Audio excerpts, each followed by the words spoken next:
की राजनीति में एक बार फिर हलचल तेज हो गई है। दरबार मूव की बहाली को लेकर चल रही चर्चाओं के बीच मुख्यमंत्री उमर अब्दुल्ला ने अपने रुख को साफ कर दिया है। उन्होंने कहा कि ये कदम जनता से किए गए वादे को निभाना और जम्मू व श्रीनगर के बीच प्रशासनिक संतुलन बहाल करने की दिशा में उठाया गया है। उमर अब्दुल्ला का मानना है कि दरबार मूव से दोनों क्षेत्रों के बीच बेहतर संवाद और समन्वय स्थापित होगा, जिससे शासन व्यवस्था और मजबूत होगी। इसी बीच पीडीपी प्रमुख महबूबा मुफ्ती के हालिया बयान पर भी उमर अब्दुल्ला ने प्रतिक्रिया दी है और कहा कि विधानसभा अध्यक्ष यह तय करेंगे कि कौन से विधेयक सदन में पेश किए जाएंगे। उन्होंने दोहराया कि उनकी सरकार किसी ऐसे प्रस्ताव का विरोध नहीं करेगी जिससे जम्मू कश्मीर के लोगों को सीधा लाभ पहुंचे। चले जानते हैं पूरी रिपोर्ट। किसने दिए पावर ना? मुझे नहीं पता आप किस पावर की बात कर रहे हो। हमारे पास एक साल पहले जितना पावर था फिलहाल उतना ही है और पावर की हम उम्मीद कर रहे हैं।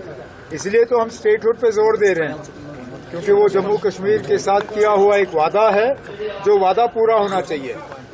हम तो सोच रहे थे कि पहले साल के अंदर अंदर ही मरकज की हुकूमत अपना ये वादा पूरा करेगी, लेकिन चलिए किन वजूहात के बुनियाद पे जम्मू कश्मीर को आज भी स्टेटहुड से महरूम रखा गया वो मरकज और बीजेपी वाले ही बता सकते हैं, लेकिन हम अपनी कोशिशों को छोड़ेंगे नहीं। जहां तक आपने दरबार मूव के हवाले से बात की, मैंने पहले दिन से मैं कहता आया कि यूटी होते हुए जितने हम अपने लोगों के साथ किए हुए वादे पूरे कर सकते हैं हम कर लेंगे।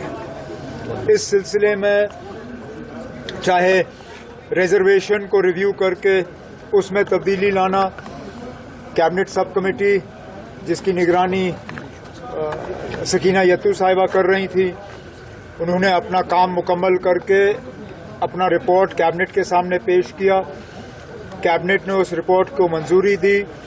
अब डिपार्टमेंट के तरफ से कैबिनेट का मेमो तैयार किया जा रहा है, उसको बाय सर्कुलेशन हम मंजूरी देके एलजी साहब के पास भेज देंगे।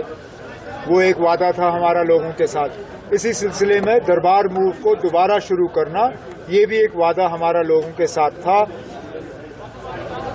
लगभग 3 हफ्ते पहले जब कैबिनेट की मीटिंग हुई, उस मीटिंग के दौरान ये फैसला लिया गया। वो फैसला एलजी साहब को भेजा गया।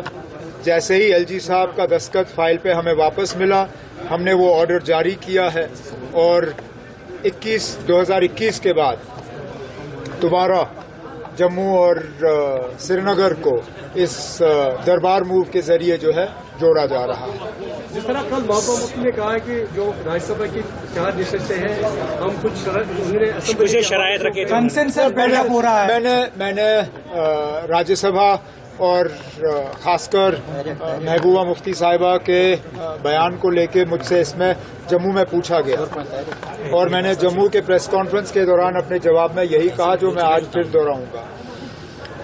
असेंबली में कौन सा बिल आएगा और कौन सा नहीं आएगा, इसका फैसला स्पीकर साहब करेंगे, लेकिन कोई ऐसा बिल हाउस के सामने आए जिससे जम्मू कश्मीर के लोगों को फायदा होगा, मेरी हुकूमत उस बिल में कोई रुकावट पेश नहीं करेगी। लेकिन मैं यहां से या कोई ऑनरेबल मेंबर